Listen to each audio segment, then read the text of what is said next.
Приветствуем всех зрителей телеканала Матч ТВ. Третий день в Якутске проходит соревнование шестых игр «Дети Азии». И он выдался жарким и по погоде, ведь с сегодняшнего дня температура воздуха будет доходить до отметки 30 градусов тепла и по спортивным баталиям. Сегодняшний день стал решающим для юношей в стендовой стрельбе и для девочек в художественной гимнастике. Финал художниц был, как обычно, представлен в основном российской и казахской школой граций.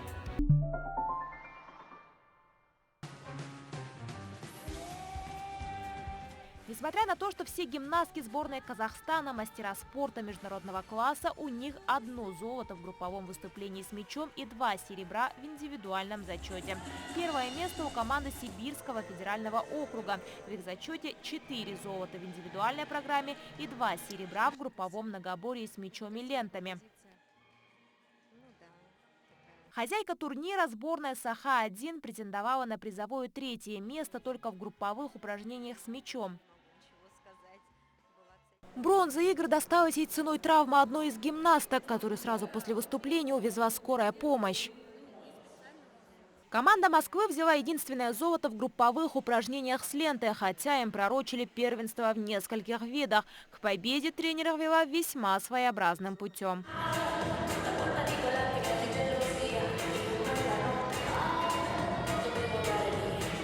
Пожалуй, этот турнир войдет в историю Детей Азии как самый эмоциональный. Пока одни гимнастки, не жалея макияжа, оплакивали свои неудачные выступления, другие выражали радость побед.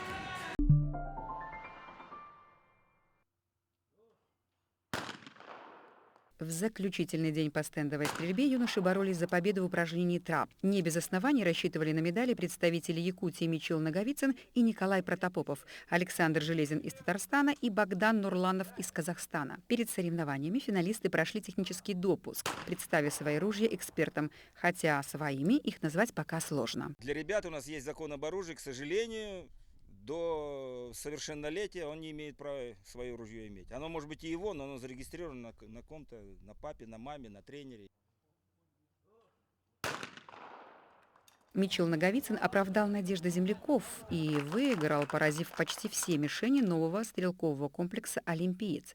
Примечательно, что Мичил занимается стендовой стрельбой всего год. Его земляк Николай Протопопов настрелял на серебро.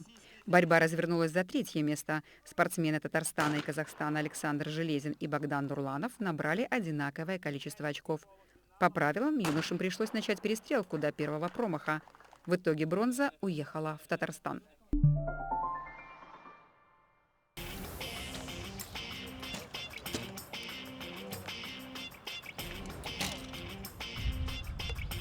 На стадионе Туймада была идеальная погода для лучников. Чистое небо, безветренная погода. У спортсмена прошла 1/32 финала. С первого выстрела в лидера выбился якутянин Алексей Михайлов. Неплохо стрелял и лучник из Индонезии, показывая второй результат. Но по итогам первого дня у Марелла Арья лишь на 3-м месте. Точнее, его оказался Олан Петров из второй сборной Якутии. Нельзя не отметить уверенный старт представительницы Бангладеш Ради Актер. В свои 12 лет она обошла по результатам многих более старших спортсменов, что бывает крайне редко. И она занимает 3-ю строчку по итогам дня.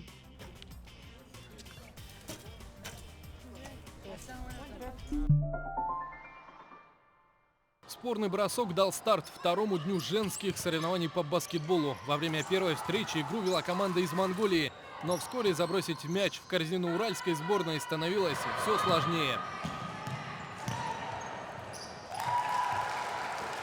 Первый период игры команды Уральского округа и Монголии шли плечом к плечу, но благодаря фирменным секретам команда россиянок начала уверенно вырываться вперед. Уже к концу второй четверти сборная Урала лидировала на 10 очков. В монгольской сборной во время матча было несколько травм из-за того, что девчонки вели агрессивный и жесткий стиль игры.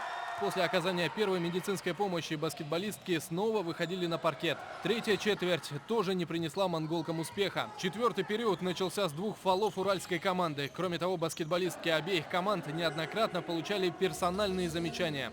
На последней минуте самый результативный игрок россиянок Алена Персинеева забросила последний мяч в корзину соперников. Итог встречи 53-33 в пользу уральских девчонок.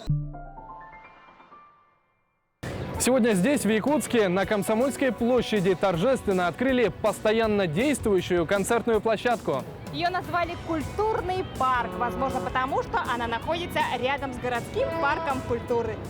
Здесь обустроили зоны отдыха, арт-объекты. Каждый день на сцене будут проходить выступления музыкальных коллективов, популярных в нашей республике. Еще для детей установили бесплатный городок надувных аттракционов, а для ребят постарше и их родителей – площадки для игры в волейбол, футбол и баскетбол.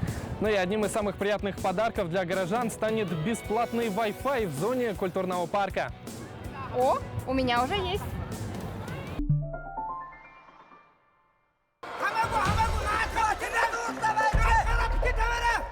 Тон на вольной борьбе сегодня задавали девушки. Эффектные броски, обратный прием, ключ, накаты. Все эти приемы можно было увидеть почти в каждой схватке.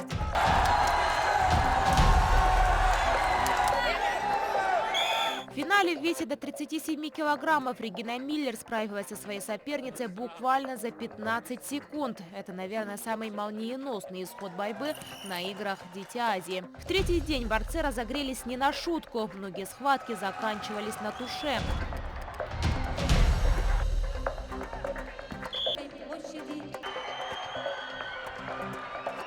Сегодня Якутия один в свою копилку положила 1 золото, 2 серебра и 3 бронзы. Казахстан взял 5 медалей. У Вьетнама, сборной Якутии 2 и дальневосточников по 1 медали. Урожай бронзы собрали монголы. Их вольники поднимались на 3-ю ступень пьедестала 6 раз.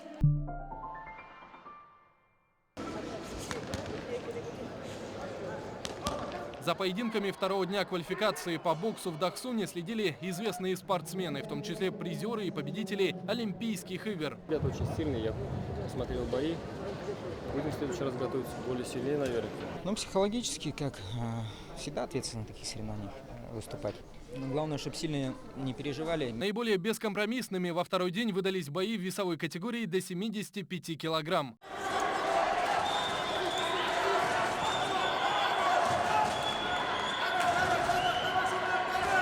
Сначала Урмат Бектурсунов из Кыргызстана и сириец Абдул-Рахман Шоман устроили настоящую рубку. По итогам 3 плотных раундов победу в близком бою одержал Бектурсунов.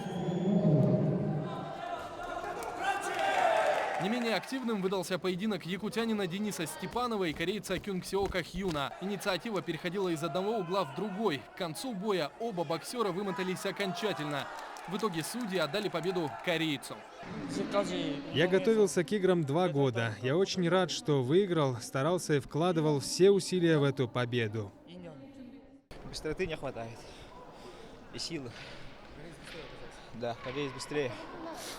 Я вес гоняю 5 килограмм. Впереди еще несколько дней поединков, а значит, на ринге будет по-настоящему жарко. Напомним, что соревнования по шахматам идут по швейцарской системе. В течение всех 9 туров никто из игроков не выбывает. Победителя определят по количеству набранных очков. Вот уже второй тур подряд внимание болельщиков привлекает не только успешной игрой, но и внешним видом юные шахматисты из Туркменистана и Кыргызстана. Возможно, национальные элементы одежды служат для них талисманами, помогают завершить партии в свою пользу. Но, вероятнее всего, победе способствует хорошая подготовка и опыт престижных международных турниров. Так, 14-летняя туркменка Нагазель Миканова в прошлом году стала чемпионкой мира по шахматам среди школьников, а 13-летний Руслан Сизбеков является бронзовым призером чемпионата Азии. В начале дня волейболистки Сибирского федерального округа разгромили монгольскую сборную со счетом 3-0. А вот для других россиянок матч закончился поражением. После обеда команда дальневосточниц противостояла китаянкам. В этой игре первый сет был за россиянками. Позднее оказалось, что это был гандикап. Ведь уже во втором сете скоростные комбинации и мощные атаки соперниц показали, что россиянки имеют дело с явным фаворитом турнира.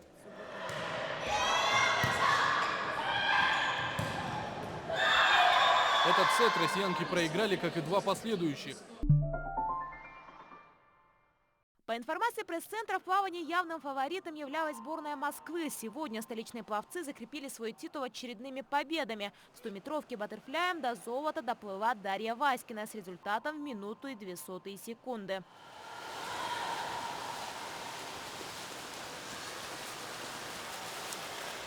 Кроме того, москвичи стали чемпионами в эстафете девушек 4 на 200 вольным стилем. Финишировала этот заплыв Анастасия Авилычева. Кстати, Настя взяла серебро по результатам индивидуального старта 200 метров тоже вольным стилем, уступив гонку лидерства Хонамвай из Гонконга. Среди юношей специалисты отметили золотые финиши вьетнамского пловца Датхюнмана. Комплексом плавания на 400 метров и 100-метровку сибиряка Даниила Маркова. Второй соревновательный день по настольному теннису продолжил классификацию по группам, которые определятся лишь завтра, после чего начнется самое интересное – игра на выбывание. Девочки-дальневосточницы в парном состязании откровенно удивлялись неравному спаррингу с теннисистками из Арабских Эмиратов. Им явно казалось, что арабки впервые взяли в руки теннисные ракетки.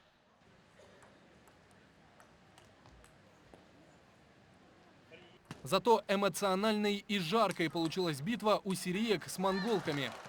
Громкие выкрики сириек, как позже выяснилось, переводились как «да», но, к сожалению, бурные эмоции не помогли девочкам выиграть спарринг у монголок. Жара, установившаяся в Якутске, стала неожиданностью для многих спортсменов, приехавших из теплых стран. Они полагали, что раз едут на далекий север, то здесь и летом должно быть прохладно. А между тем, Якутск – это один из самых контрастных по температурному режиму город мира. Годовая амплитуда тут составляет более 100 градусов по Цельсию. Поэтому адаптация приезжих спортсменов частенько выражается стрессом для организма. Но, как говорят медики, на 4-й день все становится на свои места. А завтра как раз 4-й день соревнований, и мы надеемся, что у наших российских спортсменов будет возможность адаптироваться на пьедестале почета с медалями по стрельбе, плаванию и вольной борьбе. Именно по этим видам спорта пройдут последние старты 6-х игр «Дети Азии».